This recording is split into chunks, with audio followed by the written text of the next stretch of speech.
പാവയ്ക്ക ഇഷ്ടമില്ലാത്ത ആരാണുള്ളത്? കയ്പ്പാണെങ്കിലും അതിനൊരു പ്രത്യേക രുചി തന്നെയാണ്. ഞാനിവിടെ 3 പാവയ്ക്ക എടുത്തിട്ടുണ്ട്. നമുക്കിതൊന്ന് മെഴുക്കുവരട്ടി ഉണ്ടാക്കാം.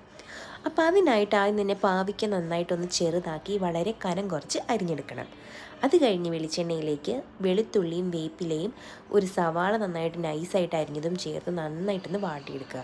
എന്നിട്ട് നമ്മൾ ഈ അരിഞ്ഞു വെച്ചിരിക്കുന്ന പാവയ്ക്ക അതിലേക്ക് ചേർത്ത് കൊടുത്ത് നന്നായിട്ടൊന്ന് ഇളക്കി പൊടികളായിട്ട് മഞ്ഞൾപ്പൊടിയും മുളക് പൊടിയും ഉപ്പുമാണ് കേട്ടോ ചേർക്കുന്നത്. എന്നിട്ട് നന്നായിട്ടൊന്ന് ഇളക്കി കുറച്ച് നേരം ഒന്ന് അടച്ചു വെച്ചിട്ട് വേവിച്ചെടുക്കുക. ഇടയ്ക്കിടയ്ക്കൊന്ന് ഇളക്കി കൊടുക്കുക. ഇത് അധികം അങ്ങോട്ട് കരിഞ്ഞു പോകേണ്ട കാര്യമില്ല കേട്ടോ. നന്നായിട്ടൊന്ന് വാടി വെന്ത് കിട്ടിയാൽ മതി.